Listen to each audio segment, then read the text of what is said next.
See,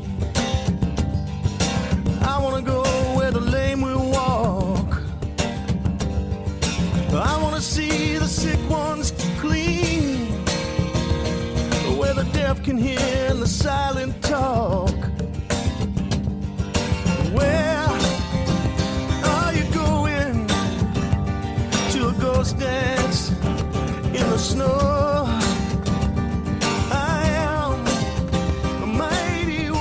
Well, happy Labor Day evening, folks. It has been a long holiday weekend, and my kids go back to school tomorrow, so I am very happy about that. So the end of summer is official, and today it was started kind of foggy, and it was a bit cloudy and a little cool for Labor Day weekend, but it was okay. I'm okay with a little cool, as long as that global warming doesn't overtake me and freeze us out by December.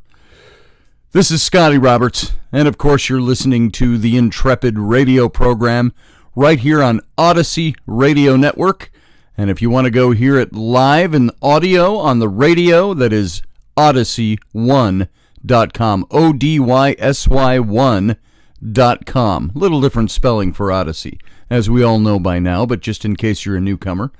Also, you can go see this live broadcast in video, as they say. It's not really video, it's all digital, but video is such an old word, but it's an easy word, I suppose, for everybody, over on my YouTube stream, and that is youtube.com/Mr. Scotty Roberts, Mr. spelled all out. And so I want to welcome you to the show tonight. You know, I was thinking, because it's a holiday, what do I want to talk about? Do I want to break from what I was doing? Do I want to get into something a little different? And you know, I'm not just a one-trick pony here. I've just been on this topic for several days now and several broadcasts. So maybe we'll just stick to what we were doing, try to finish that out for you. And I've got lots of other topics that I want to talk about. And this is the beginning of week 3 for this broadcast on the Odyssey Radio Network. And I'm enjoying myself, so I hope you're enjoying it too. And so come on over, listen, watch, and let's get into it here now. We've been talking about this whole thing about the things I learned in Sunday school and why it's different now. Why have things changed? Maybe we can address that for a minute. And put your comments over in the chat room if you are watching to the live stream over on YouTube, because there is a live chat room there you can join us with. Or you can write me if you've got comments. That's simply my full name, scottallenroberts@gmail.com.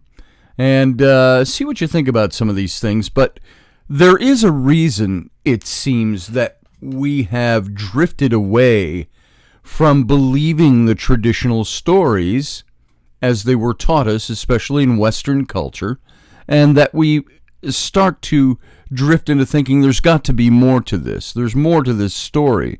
There's more going on here behind the scenes, beneath the blankets, so to speak, of the bed of spiritual or religious belief. There was a friend of mine today over the weekend, who had lost a set of keys and asked if anybody out there had the ability to see where the keys might be as kind of a last resort. We all have this belief, and this is somebody who would not normally do that. And they said, we thought we'd just throw it out there. If anybody knows anybody and can intuitively, psychically see this kind of thing. And I was asked specifically. And so I gave it my shot. I said, sometimes I just go with an impression, But that's not really what I do. I read tarot cards. I can read emotion and things like that, but I don't step out of my way to try to go full intuitive. That's just never been my thing. Although I've tried it before, it's kind of been on the mark, and I don't like being kind of on the mark. For me, I like to step back and let those who have that gift certainly fill in those gaps. But what I'm addressing is more the call from somebody who normally and throughout their life hadn't really hailed to this kind of activity very much, or this kind of belief system. And yet we're willing to say, hey, if you can help us out, let us know. So there is a tacit, I believe, out there, a tacit belief in these things and in these abilities that break from the tradition that we've been taught as we grew up, especially here in the West. And of course, I know this show has an international audience, and not all of you grew up the way we grew up out here in the West, in the United States. But I am addressing that mostly from my perspective and my vantage point, is that in the West, we have tended to drift away from the things that were taught us as kids, even 50 years ago, 40 years ago, 30 years ago. The things that we grew up with don't seem to fill the satisfaction bill anymore. We don't like to be told what to believe. And I think perhaps the advent of the internet over the last 20 years has aided in that process. There is more and more knowledge at our fingertips, and the more knowledge we get, the more we tend to back away or distance ourselves from the things we were told were so.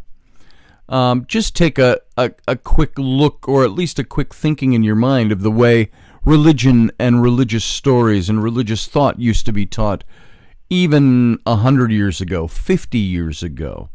And look at the way it is taught now. Now, certainly you have your circles of belief where people will, they will have, it seems, all the trappings of modern life around them in their day-to-day lives, their jobs, their families, their activities, the things they watch or on television, or the things they read, the things they engage in, yet will still adhere to old matters of faith because they've accepted those by faith. But if you were to take any of those people and drag them, sometimes kicking and screaming, outside the box of faith and say, question this from this angle. Is this something? Why do we question? Why do we even want to question? There are some people, I know I was in that camp for a long time. I didn't want to question the things that I was taught. I didn't want to question the belief system. I wanted to believe it. I wanted it to be so. Like Fox Mulder from the X-Files, the poster on the wall in his office. I want to believe. There are things that we want to believe, and there are things that we adhere to, but the more we think and use our minds and try to expand, the more we have these questions. And some people will then back away from those. Or some people will even teach you that it's wrong to question. I know I was in an adult Sunday school class again. This was several years ago now, but I was an adult. I was in my 40s, and I went to visit a friend of mine out in Detroit that I had grown up with, and we were in a large adult Sunday school class, and I'm talking 30 and up was the age group on a Sunday morning before the main service. While all the kids went to their kid classes, the adults went to their adult classes. And the teacher was expounding on a topic, and I had a question, and I rose my hand, and my friend next to me, who I grew up with, by the way, I've known this guy for a long time, he put my hand, and he pulled my hand down, he goes, and he whispers, and he goes, "We don't ask questions in this class." And I think he was talking about the mechanics of the class, not the faith element or the wanting to ask a question thing. He was just like, "Oh, we don't ask questions. It's not what we do. This is not." And I looked at him and I said, "How do you learn if you can't ask questions? You just listen to what the person is saying and then you question it later back home, or you go ask that teacher after hours?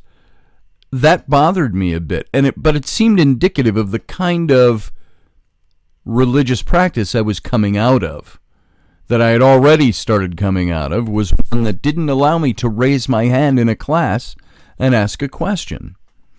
And all of these people were sitting listening, and it was boring as shit, first of all, not because the information wasn't fun information to listen to, but because there was no interaction. There was no asking of a question. And so I think nowadays, that's indicative of, what's going on in our culture. And it's not a new thing. It started a while back. This question thing. Why do I believe what I believe?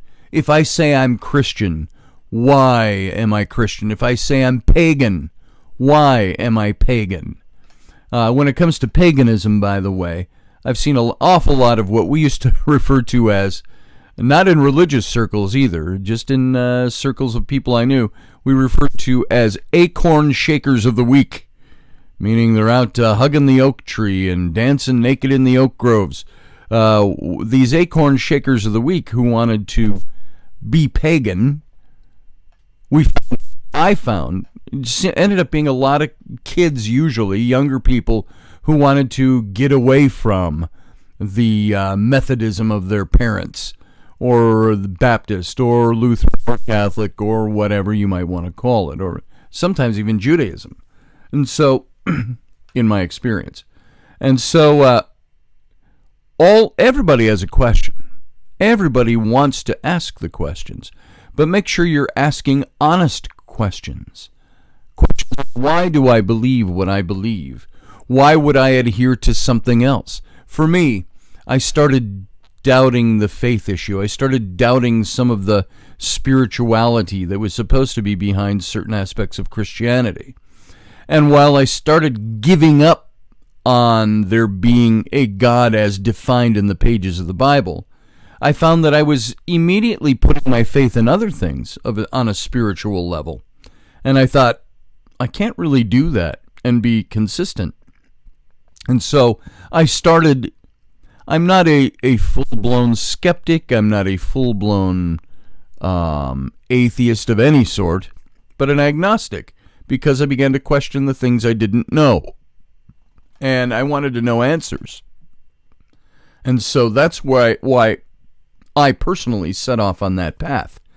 As for our society in general, or humanity in general, and I would say that this is, you see it more in first world countries, that leaning away from faith and starting to lean toward pragmatism, or leaning toward secularism. It's wanting to know things, not wanting to be told things. And that's really where I've come down with this. It's not a rebellion against, I'm not shaking my fist at God and saying, God, if you're real, then send a lightning bolt down. I want to see it. And I don't think, if God is God, then God doesn't need to respond to that. There's not really a reason for God to send down a lightning bolt to anybody. And if God sent down a lightning bolt and killed me anyway, I guess what good would that do me in my knowledge base? I also have, and I think people have become more attuned to this, is that why do I have a finite life?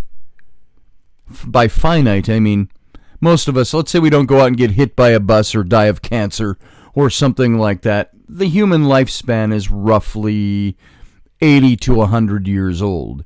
And most people who die when they're 83 or 92, we all say, well, they lived a good long life. It was their time. It was a natural death. Well, what's natural is entropy. Everything breaks down and everything starts to decay. And that leads to our death. So our finite life is one that is defined as a life that maybe at best case scenario, lasts a century. And it's gone. And it's gone forever. Unless, of course, you're a believer in reincarnation and things like that, which is a whole nother kettle of fish and a whole nother topic for another day. But that going on of energy. And some people seem to remember those past lives. What is that when they remember those? That's a good question that we'll ask. But because we have a finite life, why is it that we are given information that is supposed to be of an infinite quality? We are called upon by certain religions to make decisions of eternal, infinite import, only utilizing our finite minds and our finite ability to grasp things that were written thousands of years ago. Written, mind you. And so I think this is where people start to question. I know that I start to question, and maybe I'm being a little, what would you call it, self-serving, a little arrogant in saying these are the things I question, therefore everybody must question them. But I think I have a pretty good handle on how people think. And I'm no different than anybody else. I just express it differently. I talk about it more.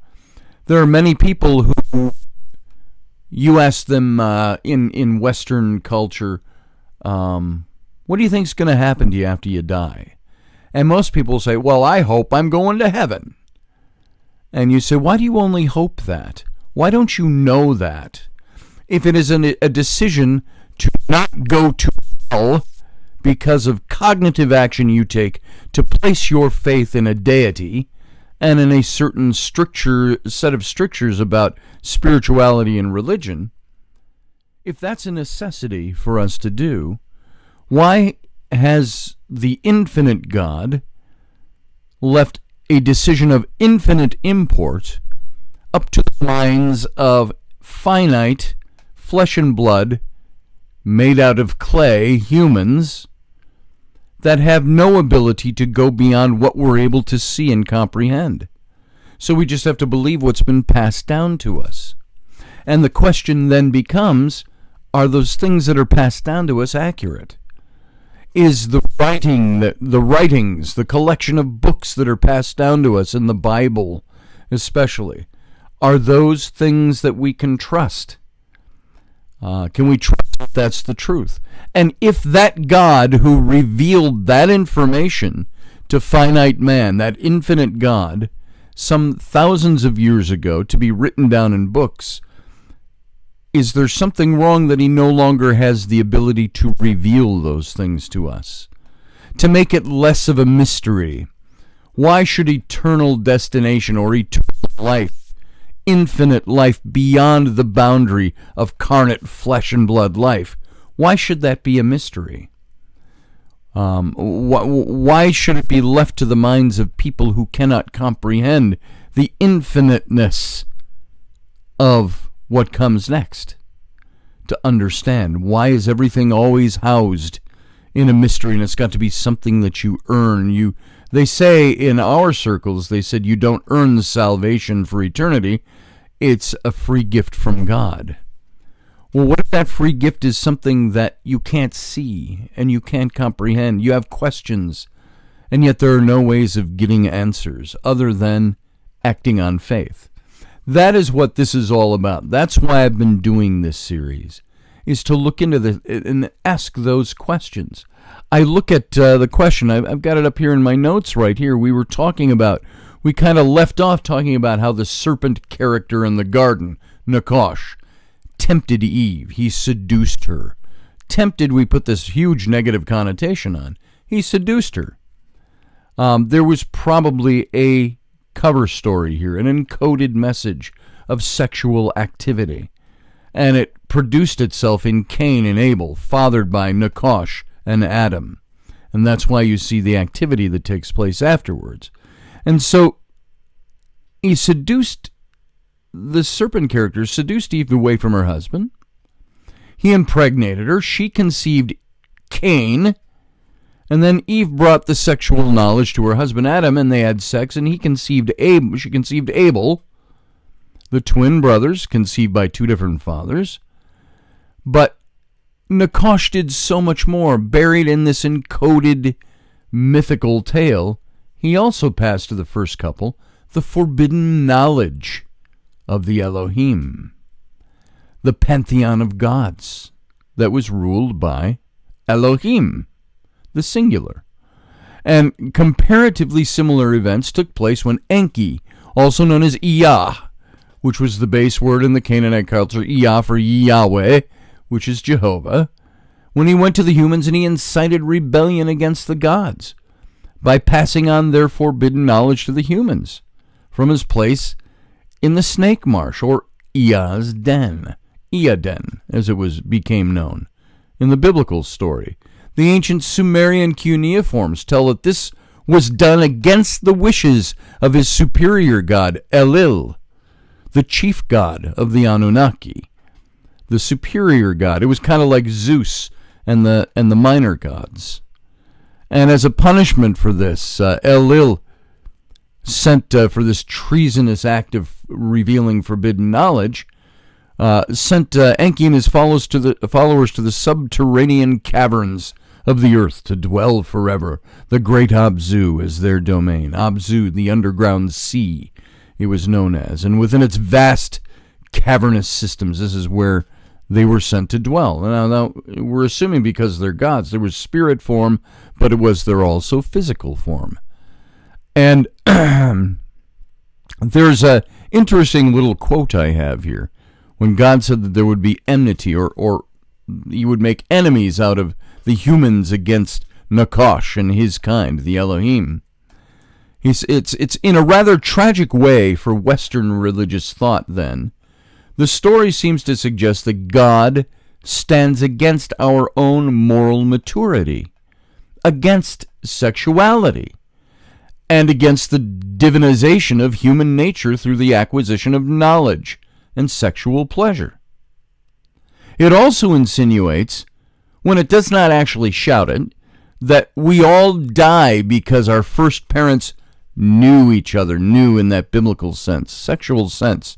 They knew each other within the intimate gnosis of sexual intercourse.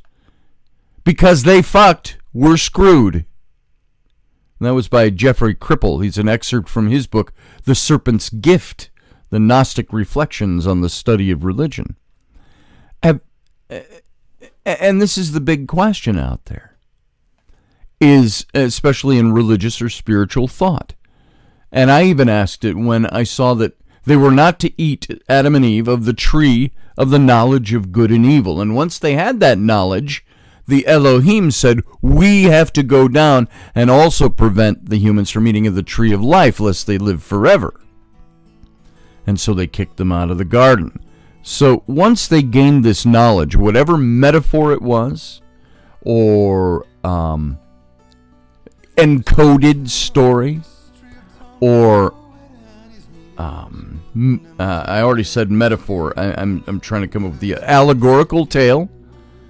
All of these things. Was this an encoded story to talk about how man gained knowledge, and because of that knowledge, God got pissed off at man and cursed him, according to the biblical story. But most people don't think that far. They say, well, the cursing was because humans broke the law. God said, don't eat of this tree, or these trees, at the center of the garden. Yet we have to ask the question then, is why did God then, according to the story, give humans free will to make that choice? Why, on top of the free will, did he say, this thing I don't want you to do, I'm going to place it right here, right where you can see it every day and you can touch it, you can eat it. It's right there. But don't touch it. So why did God... It's almost like he set up mankind for the fall. Now that's a way of looking at it after the fact. And so this is why I think people look at that and you start reading beyond the surface and say, was this just an act of disobedience? Or was this an act of humans saying, I've gained knowledge, I want knowledge? And so it always bequeathed in me the question, why the hell did God have a problem with his creation knowing something? Unless he never meant them to be free. If he imbued in them, created in them, the ability to have free will and make choices, why did he condemn them after they expressed the free will? And starting off with the thing that he put right in their path and said, don't do this. It's like he said, now my word is good enough, don't do that. And maybe it should have been in context to the story. But since it obviously wasn't good enough, what does that mean? Why did God do that? And why is it that people who are immured in their religious belief don't even consider thinking about that question? Let's leave that for now because we got to go to break. Believe it or not, we're already at the end of the first segment. And so I'm going to go out to break. It's going to be 2 minutes. You sit there. Sit tight. Don't go anywhere. We'll be right back. They may still haunt this place.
Live in simultaneous broadcast from a hidden cornfield in Wisconsin and some time-forgotten Holy of Holies, Intrepid Radio with Scotty Roberts' Intelligent Talk. Hey folks, welcome back from that break. This is Scotty Roberts. You're here on the Intrepid Radio program, listening to me go on and blether about my stuff. The stuff that I like, the stuff that I hope you're enjoying, that I hope you pull some information out of. And no, I'm not as fun and off the wall as Rocky Stucci in the Situation Room, which, by the way, comes up in about another hour and a half after this point in my show. We do fun stuff over there. We do politics. We do all kinds of current events. We do all kinds of off-the-wall humor. That's okay. It's not that I can't be that, and I hope those of you that listen to my show here know I'm not just sitting here and dry all the time and talking about this stuff. I hope you enjoy this stuff. This is a different side of what I like to do. I really want to know things, and I want you to think about things. And you know what? At the same time, I don't want you to think I consider myself to be the end-all and be-all of any of this knowledge. I'm just putting what I like to refer to as another apple on the apple cart. Maybe you will add the next apple, or somebody else will. And we keep asking these questions because we want to know things. And I hope you're enjoying this show and the format in which it's presented. And still working on it in this format. We're in week 3 of this show. I want you to know that I'm planning on having some guests soon, and probably do a whole lot more guests than I have in the past. And that's coming. So you just hang on. We're going to work some things out and make sure it gets exciting from that level, to get other people's input into things. And so thanks for being here on the Intrepid Radio program, here on the Odyssey Network, Odyssey Radio Network. You can find us on the radio at odyssey1.com, and you can also find this live stream, which is also in visual, on my YouTube channel, Mr. Scotty Roberts. All right, have you ever encountered, picking up where we left off, a serpent that walked upright, that spoke in audible, understandable vocals, language in English? According to Genesis, the snake that Eve encountered did both of those things. And while it's probably safe to say that Eve wasn't very experienced in the ways of the world, seeing as she was the very first woman and there wasn't much to the world other than the paradisical garden and working for God in tilling it, it's also probably very safe to say that she knew the difference between a snake and a man. And according to the scripture, this snake was neither. In this story, Genesis 3:1 says, "Now the serpent was more crafty than any of the wild animals the Lord God had made. And he said to the woman, 'Did God really say you must not eat from any tree in the garden?'" That's the question. And now, as we've already mentioned many times and in many ways talking about this, the Hebrew word used in the book of Genesis for the word serpent is nakosh. Nakosh. It's N-A-C-H-A-S-H. Pronounced N-A-W. Kosh. Nakosh. Nakosh. It's a Hebrew word, and it's got a definition. It's not Lucifer. It's not Satan. It's not the devil.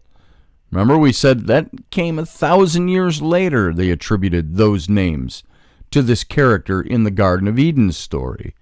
What the actual meaning of the word Nakosh is: magician, enchanter, a spellbinder, to illuminate, to shine. That's Jewish rabbinic interpretation. And it never saw this word as meaning a literal snake. Snake in the grass, snake in the tree, like you see in all the paintings. It was to be understood as a shining being with the power to enchant. All right? Now, is enchantment, is that always a negative? Not necessarily. This is a far cry from a snake in the grass. And in many later interpretations, it's identified as none other than Lucifer himself, although the passage never actually calls him that name. It's attributed thousands of years later, 1,000 years later. And this is a being that influenced and beguiled Eve, seduced in a more accurate sense. Now, can you seduce and have it not be a sexual thing or a negative thing? Can I seduce you to say, oh, I'm holding a back scratcher in my hand here. See this back scratcher? This thing is wonderful. I could take this and I can put it down the back of my shirt. And I can scratch that spot that I can't contort myself into reaching, and it gives me relief. It's a wonderful thing. You know what? This back scratcher right here, there's nothing saying you shouldn't scratch your back with this, because it will bring relief, and it's wonderful to have in your hand, and you can hold it and use it as an external object, to point at things, to hit things, to slap flies, to scratch your back if you don't mind having fly guts on your back scratcher. So I could beguile you, I could seduce you into believing that this is a wonderful thing to have. Now, is that a bad thing for me to do? No, it's not. I'm just expressing the knowledge. I'm letting you know the knowledge, and you're going, wow, I'd like to have one of those back scratchers. And so, the eating of the fruit that's from this forbidden tree in the midst of the Garden of Eden had absolutely nothing to do with eating fruit from a tree. It was something very different. The woman said to the serpent, "We may eat from the fruit of the trees in the garden, but God did say, you must not eat from the tree that is in the middle of the garden, and you must not touch it, or you'll die." And the following linguistic details of what transacted in the Genesis account was something I presented in my book, The Rise and Fall of the Nephilim. And it's well worth reconsidering here. I'm just going to go through these lightly because I've gone through these before, but the Hebrew word for tree is etz, E-T-S, in the Hebrew. It's a word that's very close to the word toledah, which means generations. That's the same word for tree, generations. It's from these words we draw the modern equivalent of family tree. It's the wood of the tree as an opening and closing of a door in a variant of the word. It's an applicational stretch that the same word can apply to the term portal, opening of one's mind, enlightenment. So the tree of the knowledge of good and evil was an etz. It was a doorway. It was a portal. It was a place to go from one place to another, to bring in, and in this case, we found it's the tree of the knowledge of good and evil. So it was to bring this. So it's highly suggested that the tree of knowledge of good and evil, from which Eve is said to have eaten the forbidden fruit, was not a literal tree at all, but rather symbolic of the pre-Adamic races that lived in the regions surrounding the Garden of Eden. And these races are said to encompass, even in other mythology, the Atlantean cultures. Now, I don't know how much I buy that, but that's an explanation that was brought up. You start getting into Madame Blavatsky, and you start looking into Theosophism, and you'll see that they believed in these Atlantean cultures from this time period. And the phrase, the fruit of the tree, is the Hebrew word periti. It's fruit. It's the produce of the ground. It's offspring. It's children of the womb. It's figuratively fruit of actions. It's the phrase eat of it comes next, and it's the word akal. And this word has been used, has many uses, among which is to lay with a woman or sexual intercourse, to know. So you see the Bible always saying about, and Lamech went in and knew his wife, and she bore him 2 sons. And so it's that word eat of it, to know something. The word touch, she touched it, is the Hebrew word nagah, which is to touch, to lay the hands upon for any purpose. It's a euphemism for touching in a sexual manner. And he nagaled the woman's boob. You know, it's touching with furtive action, many times sexual. Now we go back to the Genesis account. You're not going to certainly die. You will not certainly die. The serpent said to the woman, or Nakosh said to the woman, for God knows that when you eat of it, your eyes will be opened, and you'll be like God, knowing good and evil. Now, maybe this is so within the context of the story. Maybe God didn't want his human creation, who he imbued with free will, to know what the gods knew. Yet, he seems to have been lacking the ability to prevent himself from putting that tree and its fruit readily available to the humans. Now, you could understand, if there's a tree you're not supposed to eat of, maybe you'll put up a little fence around and go, stay away from this. But if I plant that tree there, just so I can tell my creation, don't touch it, it seems like I'm building in a test that would determine the fate of all mankind.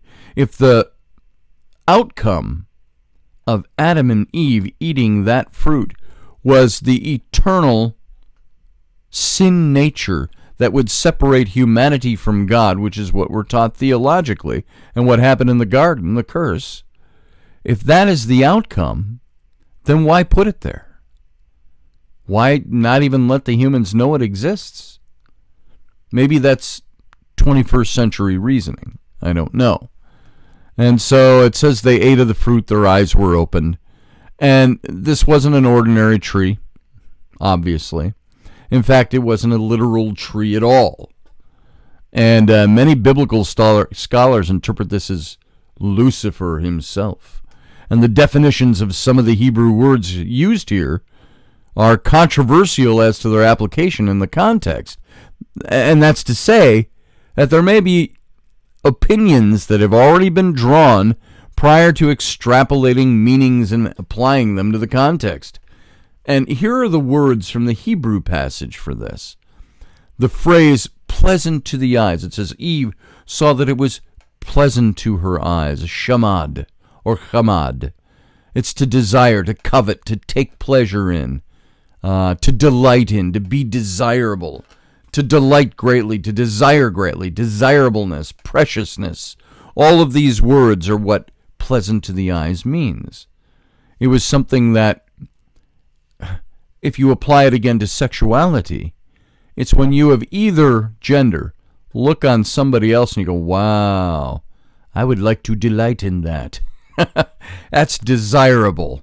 I want to have some of that. I want to get me some. It's greatly desirable. It's preciousness.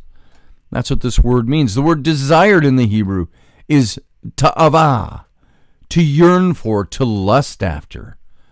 It's a kind of a use of bodily appetites, a longing by implication, a delight. It's subjectively, it's a satisfaction. Objectively, it's charming. A desire, a wish, longings of one's heart, lust, an appetite, covetousness in the bad sense. To covet, to wait longingly. And then she took the fruit. It's the Hebrew word lakach. And it's a primitive root, to take in the widest variety of applications. To take, to lay hold of, to receive, to marry, to take a wife, to take to or for a person, to procure, to get, to take possession of, to select, to choose, to take in marriage, to receive, to accept. This is what the word took means, when she took the fruit. And so under all of these definitions of these words, a very different picture of Eve's reaction to what the serpent was offering here. Or he didn't even offer it, because it wasn't his to offer. He just, is that what's going to happen if you eat of that fruit? Why don't you try that? Now, you could take that to its most negative sense and say, maybe the serpent was beguiling her to lead her into sin away from God. Maybe it was an Elohim that was saying, this is just going to give you knowledge. So Eve's temptation in the Garden of Eden kind of emerges as this sinful, disobedient appreciation of the fruit. And all of the references we hear of Eve eating the apple or the fruit, or the depictions in religious art of the Eden couple eating a big piece of fruit, is really just encoded information, especially when you start digging into the languages. And remember, when we read this whole passage about this, it comes off as such mythology. It's got that smacks of, it's got all the earmarks of mythology, yet we accept this as fact in our religious belief. Maybe we tacitly go, oh, there's more to it than that, but its depictions lead us to believe that there is, the cover story is what is true, and we miss that there's merely encoded information, and there's something hiding in the passage that's what the passage is really about. And what really happened in this scene in the Garden of Eden is that Eve, the mother of humanity, lost her virginity. And in so doing, she lost her virginity to this serpent character. She encountered him sexually before ever having sex with her husband, Adam. And further down the passage, the text is implicit that Eve was impregnated by this encounter. She then drew her husband into the scenario, and he willingly partook. And Eve became impregnated by Adam. So Eve was now bearing what I believe were fraternal twins, Cain and Abel, one from the seed of Adam, one from the seed of Nakash, the serpent. And the grand sin that was committed in Eden was not merely disobedience in the eating of a forbidden piece of fruit from a forbidden tree in the midst of a beautiful paradisical garden. It was a sexual sin that created a dual bloodline in the twins that were conceived in Eve's womb. And according to all the subsequent passages in Genesis about this, we learn that Abel was the blood seed of Adam, but that Cain was the blood seed of the serpent, and that the lineage would be in constant conflict with one another, starting with Cain murdering his twin brother. And I believe this begins the trail of the Nephilim as we see them, the bloodlines of the serpent. And so what's interesting here is this whole idea of human sacrifice. That what Abel was doing was presenting to Elohim the sacrifice of blood. and that it was there are words in the text which I do not have in front of me, and I promised I would do that, and I didn't prep that for this show. I'll do it probably by tomorrow. That this was human sacrifice, and Cain murdered his brother not just out of jealousy, but because of this human sacrifice, and therefore God marked him. And there's a big lengthy story. We can get into that again. I'll explain that a little bit more, but I want to move on with this thought, is that the Genesis record of the serpent's sexual encounter with Eve, the mother of all living, as she is called, her name establishes. This also establishes that the biblical account recognizes a dual bloodline had been conceived in Eve. This fact is borne out not only in the condemnation that God gives in Eden, all the curses and all of the cursing the serpent, the cursing the woman, cursing the womb, cursing agriculture, and how hard it's all going to be and how hard life is going to be. That all happened post-fall. And the pronouncement of what's understood in rabbinic and evangelical schools to be the first messianic prophecy. And he will crush your head, but you will bite his heel, is a phrase in Genesis that is establishing that a kinsman redeemer would come to redeem all of mankind. So the bigger story, the whole story of the Christ, the Messiah, the kinsman redeemer, was one that started way back at the very beginning of humanity. But you can also look at all the lengthy lists of genealogies that appear in all the subsequent Old Testament books where they mention genealogies. And these genealogies were written down and they were placed there for one purpose alone, to establish a traceable, pure human genealogical record or bloodline from which the Messiah would come. Traceable to whom, you might ask? It's traceable back to the loins of Adam, that Adam was the one who impregnated his wife, a human man impregnating a human woman, because the kinsman redeemer that was prophesied to come, the Messiah, had to come from human blood, human bloodlines, according to this story. So, and here's how it begins. It began in verse 28 of 1 Chronicles chapter 1. It says, this is one of those genealogical records. 1 Chronicles. Adam, it says, he's the one who fathered supposedly Cain and Abel. It lists him in 1 Chronicles as being the father of Seth, Enosh, Kenan, Mahalalel, Jared, Enoch, Methuselah, Lamech, and Noah. All came from the loins of Adam. Conspicuously missing from that list in 1 Chronicles is Cain and Abel. And then it says next, the sons of Noah, Shem, Ham, and Japheth. The Japhethites, the sons of Japheth, Gomer, Magog, Madai, Javan, Tubal, Meshech, and Tiras. The sons of Gomer, Japheth's firstborn, Ashkenaz, Riphath, and Togarmah. And then the sons of Javan, Elisha, Tarshish, the Kittites, the Rodanites. Then there were the Hamites, the sons of Ham, Cush, Egypt, Put, Canaan. The sons of Cush were Sheba, Havilah, Sabta, Rama, and Sabteka. The sons of Rama were Sheba and Dedan. Cush was the father of Nimrod, who became a mighty hunter and a mighty warrior on the earth. This is the one that set up the worship of Moloch, the god where they would sacrifice human children. He is also the one that is supposed to be associated with building the Tower of Babel. Now, Egypt was the father of the Ludites, the Anamites, the Leabites, the Nephutites, the Perushites, the Casluhites, from which the Philistines came, and the Capharites.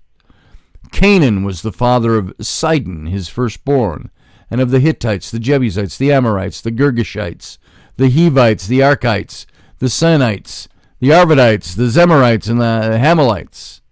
The sons of Shem were Elam, Asher, Aphrodaz, Luz, Arphaxad,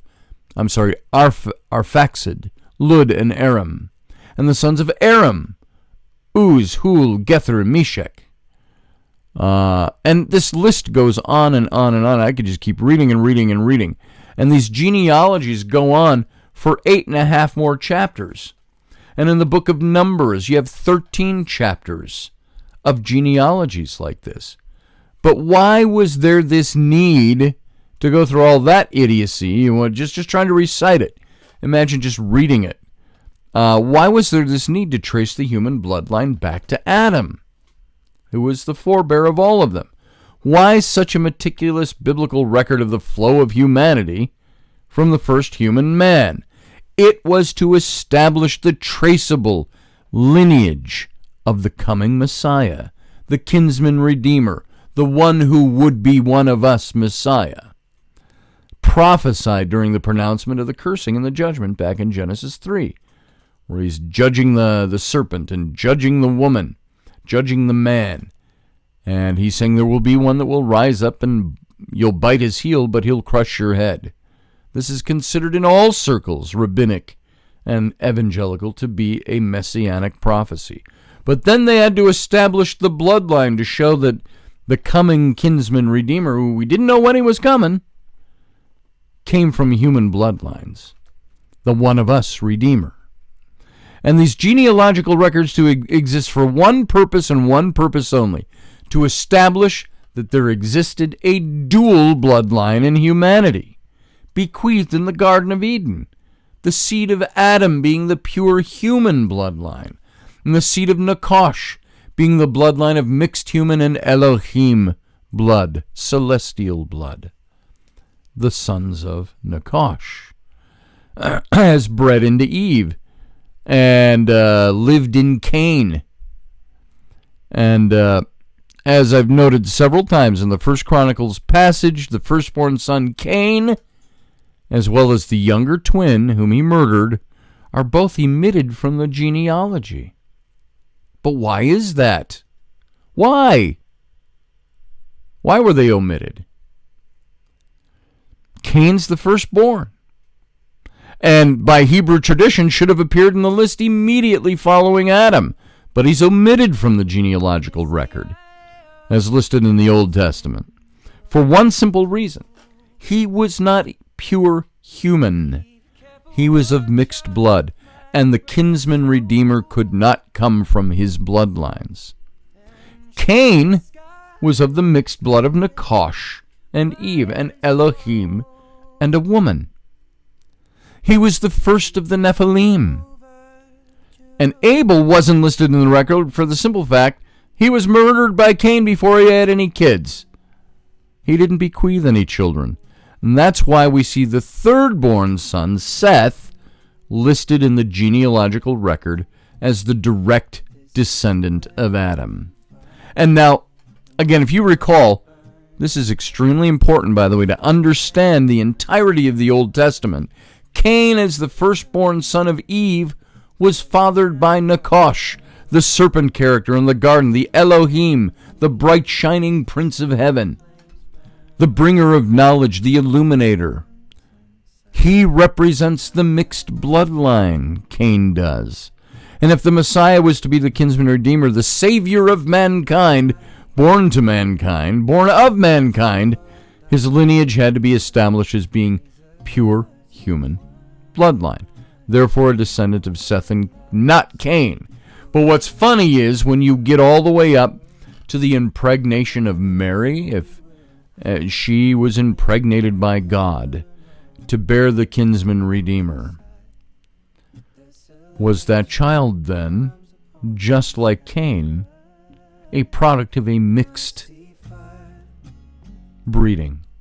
Now it says that God just made the thing happen in her womb. But he came to a 13, 14-year-old girl, impregnated her, and said, "This is the Messiah." And that was her story, and she stuck to it.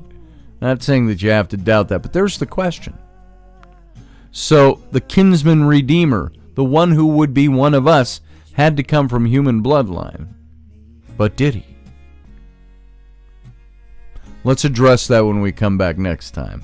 You can see this topic goes on. There's so much to this.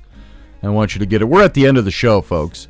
So once again, thank you for coming here. Think for yourselves. Don't let somebody tell you what to think or believe. Look this stuff up. Research it out for yourself. Know what you believe. We'll be back next time. Thanks for being here.